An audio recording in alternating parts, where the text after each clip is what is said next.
So you'll be able to actually hire some NPC crewmen on your bigger ships, and you'll be able to hire NPCs to fly on your wing. I mean, the system's going to work in such a way that you'll say, I need someone to fly escort for me, and it can be a player or it could be an NPC. So yeah, there'll be absolutely be NPCs to crew your ship. That's going to be kind of fun. You can see them wandering around and doing stuff. Absolutely. Players will always be able to hire NPC crewmen in the game to help man turrets, run consoles and fly escort. If you would like the option of customizing your crew, you can create your own NPCs by using a game character slot. You will then have the option of handing off control to an AI. As an additional bonus, friends can drop in to take over these crewmen themselves. Can you tell us a little about your vision for the command and control centers on the larger ships? Essentially, you'll be sort of tasking instructions and orders out to the ships. If they're NPC owned, then run, then obviously the NPCs will obey you. When we get down later, this is probably sort of the dogfight V2 or V3, probably more like V3, when we have a couple of big capital ships. It'll be kind of fun to see two groups of players come in, like maybe in two corvettes or whatever, and go launch their fighters and go at each other, and there'll be sort of a mixed command and control. I mean, it's going to be almost like a whole other game. There's some really great stuff I've seen going back and forth. I mean, because it's not just, like I said, command and control. There's engineering, there's helm, there's life support. I mean, there's a whole bunch of different things, communication, radar, and certainly if the players are doing it, they're going to have an edge over the NPCs. So we'll make it so the NPCs are good, but they're not as good as like an efficiently run sort of player group of running a ship. Currently, no, we're not anticipating the NPCs could turn rogue and rebel. I mean, like basically decide they're going to mutiny and take over your ship. Yeah, that's like a V3.0 feature. Well, we could just have them. We plan for the NPCs to completely man a ship that you own, or multiple ships. They'll work just like the contract system for a human player. When we get the NPCs to work, you'll actually give them contracts, and so you're telling them what to do with the ship. So if the command is, I'm transferring my cargo to the ship that is owned by me, and I want you to take it back to our hangar or base or whatever, and sell it, that is something that is planned to happen. Our next focus in the close future will be on the multi-crew ships. Multi-crew AIs should be able to support you, taking control of any seat at any given time, understanding what you want to do and helping you in your mission. Early AI may not be as sophisticated as the stuff that we'll have later on down the road, but all those would be factors that should and will be considered in the AI. We've started work on the AI crew skills and stats system, which governs how good an AI is at doing a specific job and how players can improve their AI crew at fulfilling specific tasks.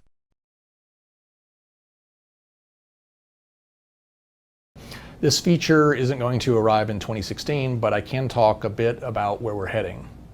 Some of the NPCs that you encounter during your travels may, depending upon how the conversation goes, offer their services to you. This method of recruitment will be considerably more time-consuming than flipping pages at the local personnel office, but oftentimes it's also going to be where you're more likely to find a bargain or a multidiscipline NPC.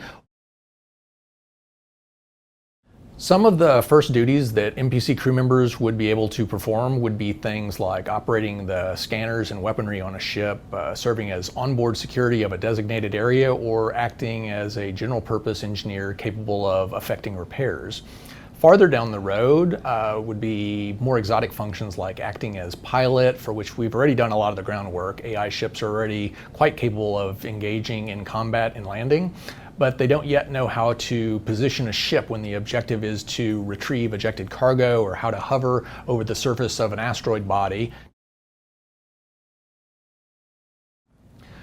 We're predominantly focused on ships with smaller crews at the moment. In order to make some of the larger ships really feel occupied, though, you might need many dozens or even hundreds of NPCs. Cooks and janitors and security guards then could be hired en masse, allowing you to focus on hiring just the individual specialists.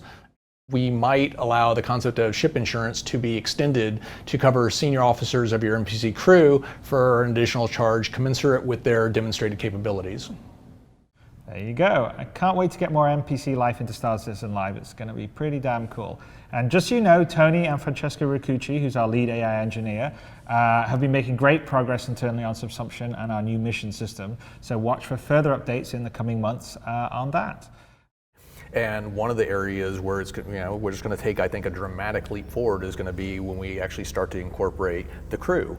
They hire NPC, could be player characters, with a particularly high combat rating, and then basically anyone that wants to board that ship and try to take it over is first going to have to get through all of those crew members before they can actually, even have a chance at basically seizing control and taking the ship. And we know that AI has been one of our most asked about topics from the community, so we decided to open up the conversation to the community and let Tony and Francesco field some of your questions about how it works. What you will have as a player is the ability to recruit NPC characters to fulfill specific jobs on your ship.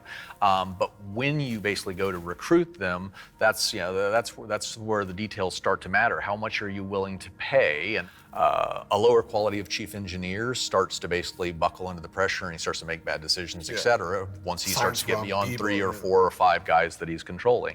Exact same thing that you'd see in the real world.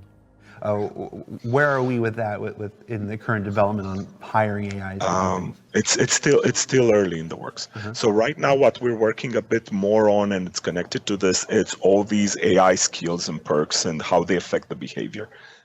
We might find out that this guy is, I don't know, he's a UE hater, but you don't get that information as a trait. You might have to do a lot of missions, you might have to play with him a bit, and then you start discovering things.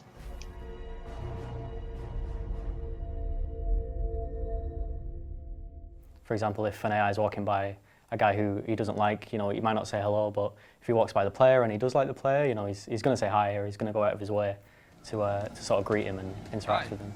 So it's all like this minutiae, or this like minor details that make up the whole story of what like an AI can do. So we have lots of bridge crew, engineers, gunners, deck crew, even janitors and medical personnel, and they're all spread out quite well considered, given wherever that role might be. And then we have to spread that out across different shifts as well. So you could be at the complete other end of the ship and they'll still be doing their thing. It's not like they despawn as soon as you've turned the corner.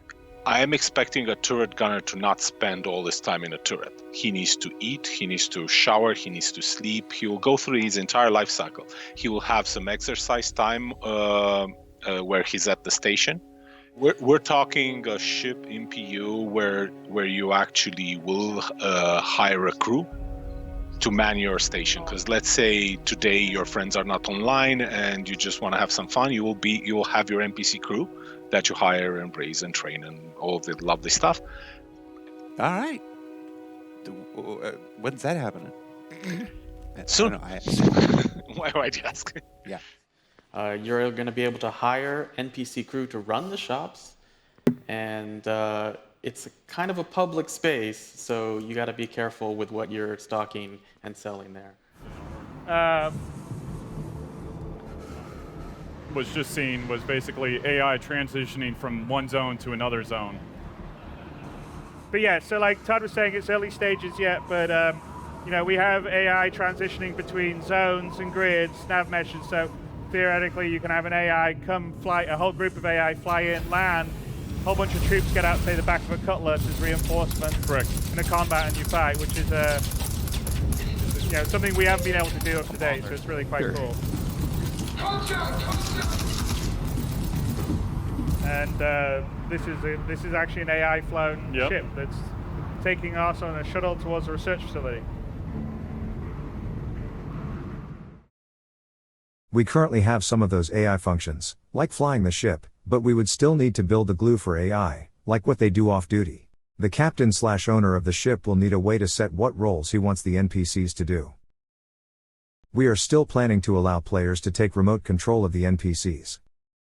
When we talk about early work and stuff that is farther on the horizon. This is stuff that is farther on the horizon. We're going to talk about our current intentions with regards to AI NPC crew. We're already building all of our behaviors to take skills and traits into consideration. So basically, even the guys you are fighting in Korea, they have skills and traits that are going to be driving some of the decisions. It's not just their skills. Are they well fed? Are they happy? Are they ready? Are they like almost about to leave your ship? Then they're not going to do a great job shooting someone or manning the station. They're going to be upset. They're going to become careless. So you will need to maintain your crew. You'll need to make sure they're happy. You will need to make sure that provide food. That's why our ships have a kitchen, have a food dispenser. So you'll need to you take care of them as your family. We'll start right off here. What is the development path for hireable NPC crew implementation? Like, what are the design challenges, the prerequisite technologies, the known roadblocks, the gateposts, everything besides just a lot of time? What are we talking about here? Do you want to start? Okay, I'll start. Yeah, and then a lot is polishing, right? How persistence, so the persistence work we are currently working on as a company, right? In terms of, abilities of doing those behaviors are quite there. Of course, if the loop is not there, the gameplay loop, let's say repairing, if it's not there, then of course we don't want to fake it on the eye side, right? This assignment in particular it basically just tells this NPC to find this wall panel and just use it forever, because there's going to be plenty of situations where we want in squadron or wherever we're going to want these NPCs just staying in that place, because we know that as the player's going to walk through there, that it's going to look good if somebody's there. If there's loads of people having to go off, or the player leaving loads of trays behind, then there's going to have to be a janitor character who comes in and picks up those trays and takes them back, so we don't get a mess hall that's just full with trays. To properly manage expectations, we are shooting for the moon with this thing, and when it is complete and when it is fully developed, it'll be a thing unlike any other. But NPC crew is not a soon thing. It is a after many other things are done.